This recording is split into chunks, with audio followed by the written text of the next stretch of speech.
অনুষ্ঠানে আপনাদের প্রত্যেককে স্বাগত জানাই। দেখুন, জ্যোতিষ শাস্ত্রের উপরে বিশ্বাস আমাদের হয়তো অনেকের আছে, আবার অনেকের নেই, কিন্তু এটা ভীষণভাবে দেখা যায় যে যখন আমরা কোনো বিপদের মধ্যে পড়ি, যখন আমাদের সামনে একটা অনিশ্চিত কিছু আসে, ঠিক সেই মুহূর্তে দাঁড়িয়ে আমাদের জ্যোতিষ শাস্ত্রের উপরে নির্ভরতা বেড়ে যায়। মানে যখন আমাদের কিছু হারিয়ে গেল, বা যখন আমাদের সামনে কোনো বিপদ এলো, কোনো শারীরিক অসুস্থতা হোক, বা কোনো সামনে হয়তো পরীক্ষা আছে, এসবের ক্ষেত্রে আমাদের জ্যোতিষ শাস্ত্রের ওপরে এক অদ্ভুত বিশ্বাস জন্মায়। তো জ্যোতিষশাস্ত্র আসলে বিশ্বাস এবং অবিশ্বাসের মধ্যে গড়ে ওঠা একটি শাস্ত্র, কিন্তু এটা ভীষণভাবে স্বাভাবিক যে জ্যোতিষশাস্ত্রের পুরোটাই কিন্তু গণিত শাস্ত্রের মতো নয়। মানে এখানে আপনার ক্যালকুলেটিভ পার্ট এবং ডিরাইভেটিভ পার্টটা এটা কিন্তু একটু বেশি পরিমাণে রয়েছে। মানে আপনাকে সমস্ত কিছু হিসেব করে তারপরে প্রয়োগ করতে হবে। আর এই যে প্রয়োগের জায়গাগুলো, সেক্ষেত্রে এমন কিছু মানুষের প্রয়োজন অবশ্যই রয়েছে জ্যোতিষশাস্ত্রে ক্ষেত্রে, যিনি বলবো যে যার মধ্যে শিক্ষা রয়েছে, যার মধ্যে শাস্ত্রের জ্ঞান রয়েছে, এবং যার মধ্যে যথাযথভাবে সততা রয়েছে। তিনি একমাত্র পারেন এই সমস্ত বিষয়গুলোকে জেনে সঠিকভাবে প্রয়োগ করে আপনার জীবন সম্বন্ধে একটা কোনো বিষয়ে একটা সিদ্ধান্তে আসতে। এবং এই মুহূর্তে যাকে আমরা সাথে পেয়েছি, তিনি একজন শিক্ষিত জ্যোতিষ ব্যক্তিত্ব, জ্যোতিষ মহামহোপাধ্যায়, স্বর্ণ মুকুটপ্রাপ্ত জ্যোতিষ রত্ন ডক্টর নীলায়ন ব্যানার্জি। প্রথমে স্বাগত জানাই। নমস্কার। আমার সকল দর্শককে অন্তরের শ্রদ্ধা, ভালোবাসা, মা তারার চরণে কামনা করি সকলের মঙ্গল হোক, মায়ের কৃপায় সকলের সুখ শান্তি নেমে আসুক, এবং সবার ঘরে ঘরে শিক্ষিত সন্তান অনেক দূরে এগিয়ে যাক, যাতে তাদের কোনো বাধা বিঘ্নাদি না থাকে। ওং অখণ্ডমণ্ডলাকারং ব্যাপ্ত্যং যেনং চরাচরং তদপদং দর্শিতং যেন তস্मै শ্রী গুরবে নমঃ। গুরু ব্রহ্মা গুরু বিষ্ণু গুরুদেব মহেশ্বর গুরুরেব পরমং ব্রহ্ম তস্मै শ্রী গুরবে নমঃ। অজ্ঞানোতিমিরন্ধস্য জ্ঞানাঞ্জনশলাকয়া চক্ষুরুন্মিলিतं येन তস্मै শ্রী গুরবে নমঃ। একদম।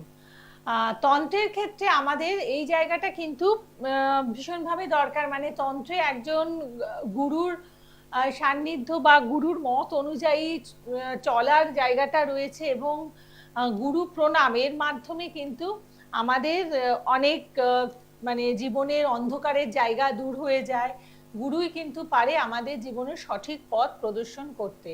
তো আপনার জীবনে এরকম গুরুদের প্রভাব কতটা আপনাকে প্রভাবিত করেছে? একদম ছোট থেকে গুরুদের কৃপা আমার জীবনকে আলোকিত করেছে।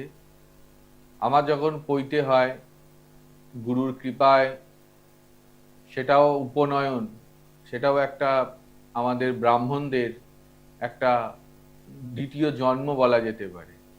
সৌভাগ্যক্রমে ঈশ্বরের কৃপায় সেই ব্রাহ্মণ কুলে আমার জন্ম, বন্দ্যোপাধ্যায় পরিবারে।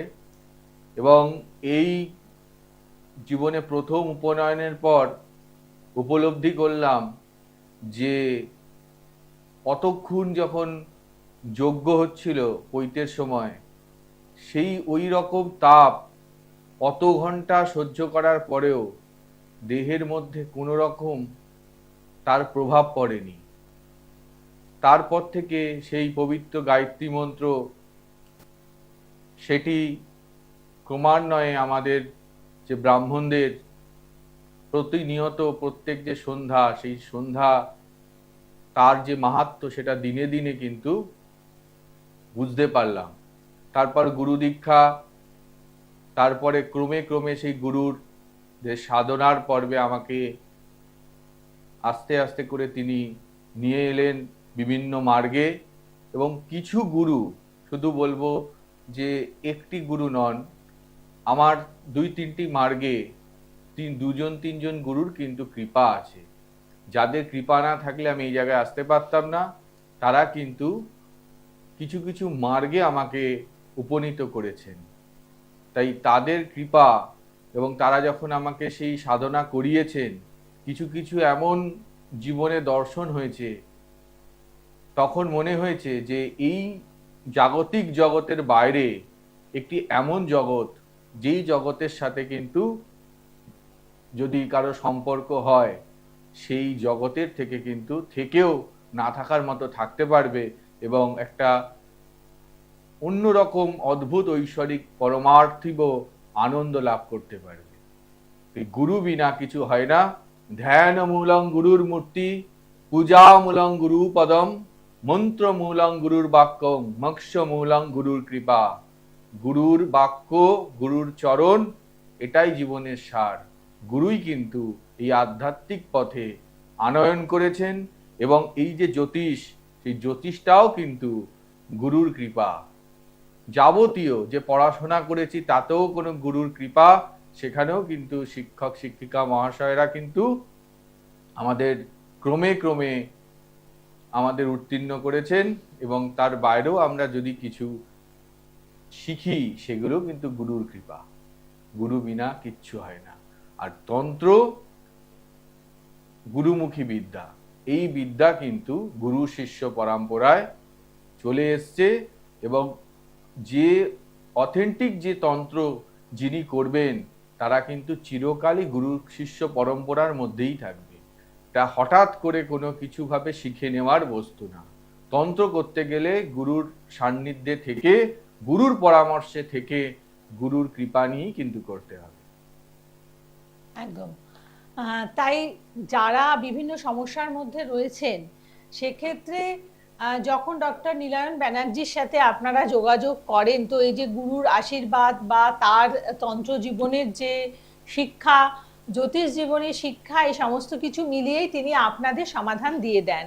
তো এক্ষেত্রে বলবো যে আপনি যাদের কাছে আসেন, মানে আপনার কাছে যারা যারা যান, তাদের বাস্তুগত যে সমস্যা, তো অনেকের আমরা এখন দেখি যে মানে ধরুন কোনো একটা পুরনো ফ্ল্যাট কিনে নিল, এর সাথে দেখা করতে চাইছেন, আপনারা যে বুকিং নাম্বার রয়েছে 727887777169 অথবা 9903615091, এই নাম্বারের দুটির মধ্যে যে কোনো একটির মাধ্যমে বুকিং করুন। গড়িহাট, দক্ষিণেশ্বর, রামপুরহাটে আপনারা চেম্বার পাচ্ছেন এবং আসার আগে আপনারা অবশ্যই একটু ফোন করে অ্যাপয়েন্টমেন্ট নিয়ে তারপরে আসবেন।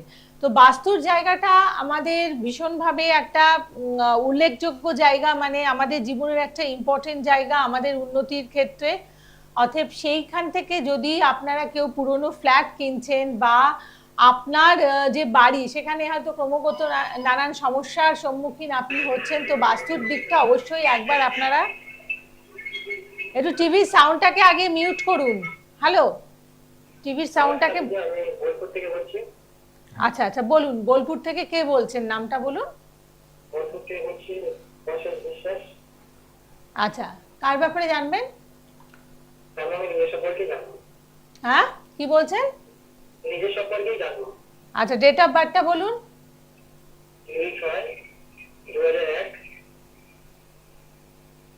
সময়?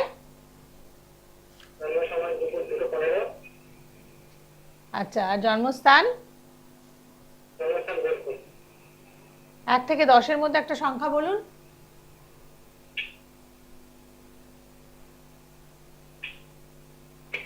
হ্যালো হ্যালো হ্যালো, 1 থেকে 10-এর মধ্যে যে কোনো একটা সংখ্যা বলুন। 6। আচ্ছা, কি নিয়ে জানবেন? তোমার কর্মজীবন, তুমি কি করছো? ব্যবসা করছো?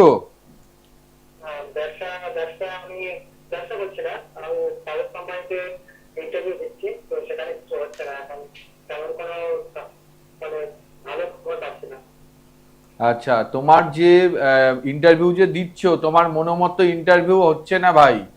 তোমার কিছুদিন ওয়েট করতে হবে। এর মধ্যে তোমার কোনো যোগাযোগ নেই। মোটামুটি 2026 সালের সেপ্টেম্বর অক্টোবরের পর থেকে তোমার একটা যোগাযোগ আসবে। এই কটা মাস তুমি নিজেকে প্রিপেয়ার নাও, বিভিন্নভাবে প্রিপারেশন নিয়ে তুমি কিন্তু যোগাযোগ করো, ভালো জায়গাতে তুমি যেখানে আছে কর্মসংস্থান সেখানে তুমি সেই ফর্ম ফিল আপ গুলো করো। কারণ তোমার কিন্তু বর্তমানে বাধা হচ্ছে, তোমার বৃহস্পতি শুভ ফল প্রদান করছে না, যার জন্য তোমার শারীরিক গোলযোগ, লিভারের সমস্যা হতে পারে এবং তোমার কিছু শুভ কাজে বাধা হচ্ছে। এটা কি ঠিক করা যাবে দাদা? হ্যাঁ হ্যাঁ, ঠিক করা যাবে। তুমি যোগাযোগ করো, যদি তোমার সামনাসামনি যে চেম্বার আছে সেখানে তুমি যোগাযোগ করো। হ্যাঁ, বোলপুরে তো আপনার চেম্বার আছে, আমি যাবো, যোগাযোগ করবো ওখানে। নিশ্চয়ই আমি নিশ্চয়ই। গিয়েছিলাম আগে, মাকে নিয়ে সাথে নিয়ে গিয়েছিলাম। ও, আপনি এসেছিলেন? হ্যাঁ, আমি গিয়েছিলাম। আচ্ছা দাদা আচ্ছা। সম্পর্কে গিয়েছিলাম। আমার দাদা আসলে একটা ব্যবসা করতো তো, হুম। সেই ব্যবসাতে প্রথম প্রথম ঠিক চলছিল, যখন শুরু করেছিল ভালোই চলছিল, কিন্তু একটা সময় পরে ব্যবসাটা এমন ভাবে নেমে গেছিল, তো সেখান থেকে তোলা সম্ভব হচ্ছিল না। তো আচ্ছা সেখান থেকে আপনার টিভিতে অনুষ্ঠান দেখা হয়, তার সেখানে যোগাযোগ করা হয়। আচ্ছা। যোগাযোগ করে আমরা বোলপুরের চেম্বারে যাওয়া হয়। মাকে যা। নিয়ে গিয়েছিলাম, দাদাকে না জানিয়ে। যাক, মায়ের জানি না কৃপায় আপনি তোমার এত মনে ভালো করতে হয়েছে। পারছেন কিনা আমি আমার মনে পড়ছে না, দেখো অনেকেই তো আসেন, যে এটা ভালো লাগলো যে তুমি আমার কাছে এসেছিলে, তোমার দাদা এসে উপকৃত এবং তুমি ফোন করেছো। এটাই আমার সাথে, এই সম্পর্কটাই সবার হয়, যে আসে তার সাথে আমার সারা জীবনের সম্পর্ক। এটা ভালো লাগছে, তুমিও আসো, যোগাযোগ করো, তোমারও ভালো হবে।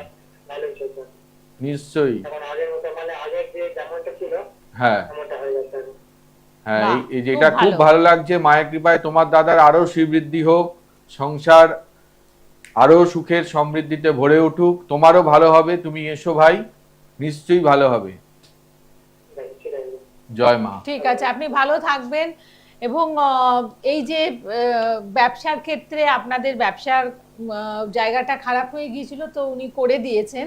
তো এইটাই হচ্ছে আমাদের এসে কনসালটেশন নেওয়াটা। এটা যদি আপনি না নিতেন তাহলে হয়তো এই যে আজকে এত লাভের মুখ আপনি দেখছেন, আপনার ফ্যামিলি দেখছে, এটা হয়তো সম্ভব হতো না। তো সঠিক সময়ে যোগাযোগ করা, ব্যবসা আমরা যেমন আজকে ওনার কাছ থেকে একটা ভালো কথা শুনলাম। তো যে সঠিক সময়ে যোগাযোগ, মানে ধরুন ব্যবসার তো একটা ভালো সময় থাকে বা একটা খারাপ সময় থাকে। একদম, তো ভালো সেই মন্দ সঠিক সময়ের মিশিয়ে প্রয়োজনটা সময়, কোথায়? সঠিক সময়ে যদি কেউ যোগাযোগ না করে তাহলে কিন্তু অনেক ক্ষেত্রে তাদেরকে পরবর্তীকালে সমস্যায় পড়তে হয়। অনেকে আছেন সমস্যায় আছেন, সবাইকে ফোন করছেন, জানছেন, কিন্তু আপনি একবার রাত্রিতে শোবার সময় একদম নিশ্চিন্ত মনে নিজেকে প্রশ্ন করবেন, আপনি এর এর দ্বারা কি কোনো ফল পাচ্ছেন? আপনি তো খালি জানছেন, কিন্তু আপনি যদি প্রকৃত উপকার পেতে চান, আপনার যাকে ভালো লাগে তার কাছে গিয়ে একটা ওয়ে আউট করুন। আপনার যে প্রতিকার, সেই জায়গাটাকে আপনি দেখুন। আপনি খালি ফোন করছেন, এর দ্বারা কিন্তু আপনার কোনো উপকার হবে না। আর ব্যবসায়েরও একটা সময় আছে, যে দাদা এই সময়, অনেকে বলেন দাদা এই কোন সময় আমি শুরু করব, এইটারও একটা ব্যাপার আছে। অনেকে হয়তো শুরু করেছেন লোহার ব্যবসা, দেখা গেল এত ইনভেস্টমেন্ট কিন্তু তার ব্যবসাটা চলছে না, এসে বললো দাদা চলছে না, হয়তো দেখলাম যে তার এই ব্যবসাটা চলবে না। সেক্ষেত্রে কিছু রেমিডি দিয়ে অনেক ক্ষেত্রে অনেককে দাঁড় করিয়েছি, আবার অনেকে বলেছি ভাই রেমিডি দিতে পারবো না, কারণ হচ্ছে তোমার এই ব্যবসাটা হবে না, তোমার গ্রহ সাথ দেবে না। আমি রেমিডি বেচতে বসিনি, অবশ্যই প্রতিকার দিতে হয়, প্রতিকার প্রয়োজন, কিন্তু এমন নয় যে এলেই দেব। তাদেরকে কিন্তু স্পষ্ট বলেছি এই ব্যবসাটা তোমার নয়, তুমি কিন্তু এই যেটা আছে তুমি সেটাকে চেঞ্জ করো, হয়তো কিছু ক্ষতি হবে, যেই পথটা দেখাচ্ছি চলো তোমার কিন্তু ভালো হবে।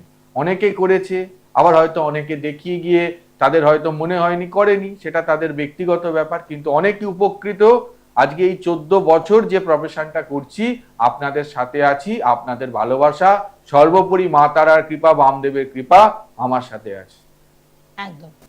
অতএব যদি সমস্যার মধ্যে থাকেন তাহলে আপনি মানে ইমিডিয়েটলি এসে যোগাযোগ করুন। কারণ দেখুন, এই যে ভালো সময় যখন আসবে আপনার লাইফে, কোনো একটা ভালো গ্রহের দশা যখন আসলো, তাহলে সেইখান থেকে আপনার যে সর্বোচ্চ ভালো জায়গার যে প্রাপ্তি, সেটা আপনি পেতে পারবেন। তার আগেই যদি আপনি নিজেকে তৈরি করে রাখেন, তাহলে দেখবেন যে ভালোর যে জায়গাটা পাওয়ার ছিল সেটা আপনি যথাযথভাবে পেয়েছেন। আচ্ছা, এইরকম করে আমরা দেখে থাকি যে আজকে আমাদের সাধারণ জীবনে সাংসারিক যে অশান্তি, এই জায়গাটা কিন্তু ভীষণভাবে বেড়ে গেছে। সাংসারিক অশান্তিরও অনেক ক্ষেত্রে কারণ বাস্তু। আগের ফ্ল্যাটে বা আগের বাড়িতে কোনো অশান্তি পরিবারে ছিল না, হঠাৎ করে আসার পরে হচ্ছে। আবার এমনও হতে পারে তার গ্রহগত সমস্যা, এমনও হতে পারে যে কারোর দ্বারা কোনো কিছু প্রয়োগ হয়েছে, হয়তো আপনার সেই সুখের সম্পর্ক বা সুখের সংসার তিনি দেখতে পাচ্ছেন না। এগুলো কিন্তু আমরা বিশ্বাস করি কি না করি, এইগুলো কিন্তু বর্তমানে অনেক আগের থেকে এখন বেশি হচ্ছে। আমার কাছে এসে বলে, দাদা আমার এরকম ছিল না, এরকম হয়েছে। হয়তো তাদের দেখলাম যে সত্যিকারের তাদের সেই সমস্যাটা প্রয়োগের মাধ্যমেই হয়েছে। তাই যাদের মনে হচ্ছে যে সাংসারিক সমস্যা চলছে, তারা যোগাযোগ করুন। এবং প্রত্যহ পারলে একটা ছোট্ট হোম রেমেডি দিচ্ছি, যাদের সাংসারিক সমস্যা চলছে প্রত্যেক দিন চেষ্টা করবেন সামান্য একটু গোলাপ ফুলের পাপড়ি স্নানের জলে দিয়ে স্নান করুন। সেটা যদি কাঁচা না হয় এনে শুকিয়েও রাখতে পারেন, 2-4টে পাপড়ি ফেলে সেই জলটি দিয়ে যদি স্নান করা যায় কিছুটা ভালো থাকা যায়। এটা দিয়ে কিন্তু, এই টোটকা দিয়ে কিন্তু কিছুটাই ভালো থাকা যায়। আপনার সামান্য সমস্যা থাকলে হয়তো এতে উপকৃত হবেন, কিন্তু বৃহৎ কোনো সমস্যা টোটকার দ্বারা উপকৃত হতে পারবেন না। আপনার কিন্তু পরামর্শের প্রয়োজন। বলুন, কে আছেন ফোনে? নমস্কার। হ্যাঁ দিদি নমস্কার, আমি কালীঘাট থেকে বলছি দিদি। কালীঘাট থেকে বলছেন, কার ব্যাপারে জানবেন? কাল ব্যাপারে জানবো বলছি যে দাদার কাছে আমার আত্মীয় ছিলেন, যে খুব উপকৃত হয়েছে। আচ্ছা আচ্ছা। ওনাদের কাজ হয়েছে, তাই ওনারা আমাকে বলেছিলেন যে ফোন নাম্বারটা দিয়েছে, ফোন করে পাবে। আমি চেষ্টা করে আজকে লাইনটা দিয়েছি। বাহ, আচ্ছা। তো আমার সম্পর্কে জানতে চাই। নাম কি আপনার? আমার নাম হচ্ছে মধুমিতা নন্দী। মধুমিতা মল্লিক নন্দী। নন্দী। আচ্ছা, আপনি এই যে আপনার আত্মীয় এসে উপকৃত হয়েছিলেন, সেটা কি ব্যাপারে? ওনাদের সাংসারিক ব্যাপারে গেছিলেন। সাংসারিক অশান্তির জন্য এসেছিলেন? আচ্ছা, বেশ, ঠিক আছে, খুব ভালো কথা। বলুন, 1 থেকে 10-এর মধ্যে একটা সংখ্যা বলুন। 9। আপনার কি ব্যাপারে প্রশ্ন?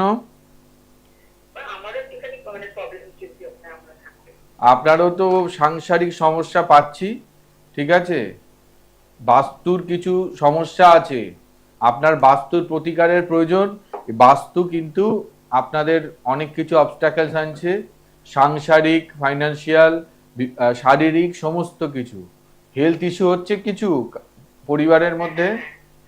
হ্যাঁ, তো এই জন্য কিন্তু আপনার প্রতিকারের প্রয়োজন। আপনি একবার সাক্ষাতে পরামর্শ নিন।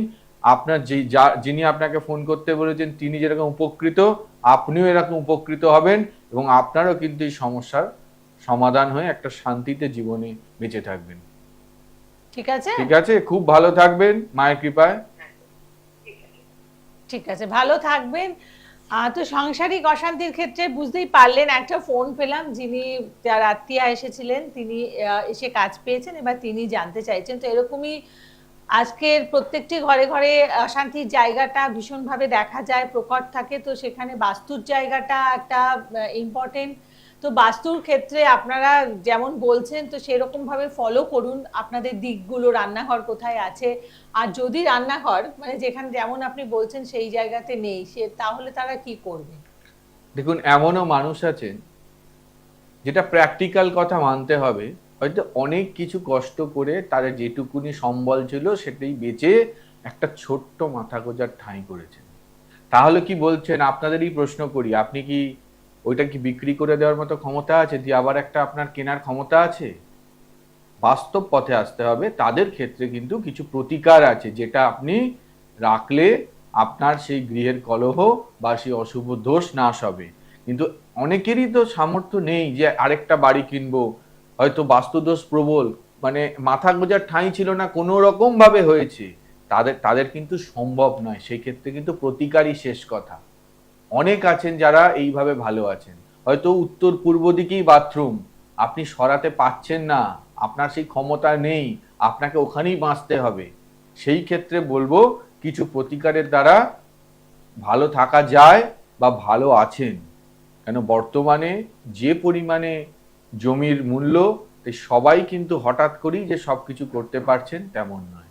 আর যাদের ক্ষমতা আছে তাদের ক্ষেত্রে আমি বিভিন্ন রকম উপায় বলে দিই, যে আপনি যদি মনে করেন যে এটি আপনি সেল করে আবার একটা নতুন নেবেন, তাহলে আপনি নিতে পারেন। আর যদি মনে হয় যে আমার যে রেমেডি বা যাদের মুভমেন্ট করার ব্যবস্থা আছে, যে ওই বাথরুমটি ওখানে অফ করে দিলে আরেক জায়গায় করা যাবে, সেটাকে আমি একটা অন্য কোনো কিছু ব্যবস্থা করে অন্য কিছু বসার ঘর বা একটা কোনো অন্য কিছু স্টোরেজ রুম বা কিছু করে দেওয়া যাবে, সেটা একটা আলাদা ব্যাপার। এগুলো দেখার বিষয়, আলোচনার বিষয়। একদম। তাই সেই জায়গাগুলোকে আপনারা যাচাই করে নিন এবং এসে কনসালটেন্সি করুন। দেখুন, আলোচনার মাধ্যমেও অনেক কিছু সমাধান করা সম্ভব।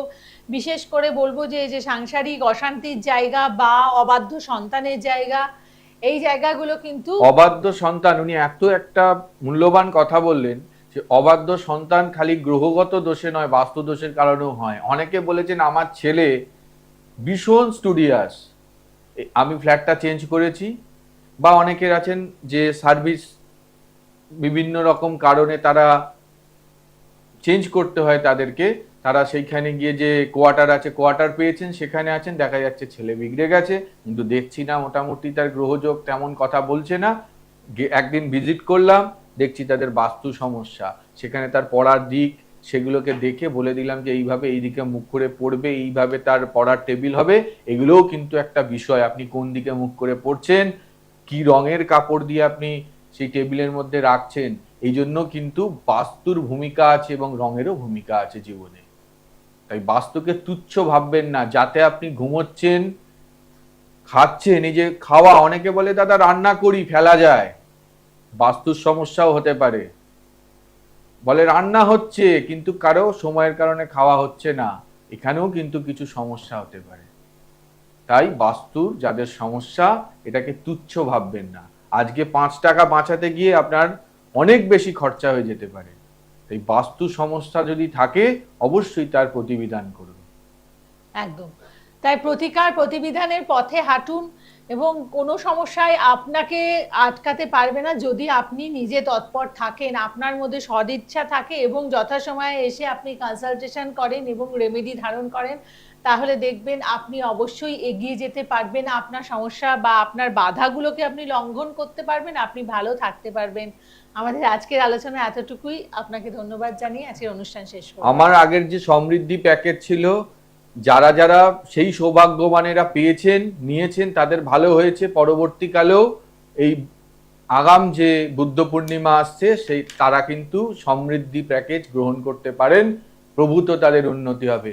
সকলের ভালো হোক মায়ের চরণে। ওং পূর্ণমাদ পূর্ণমিদং পূর্ণাৎ পূর্ণমুদাচ্যতে পূর্ণস্য পূর্ণমাদায় পূর্ণমেবাবশিষ্যতে।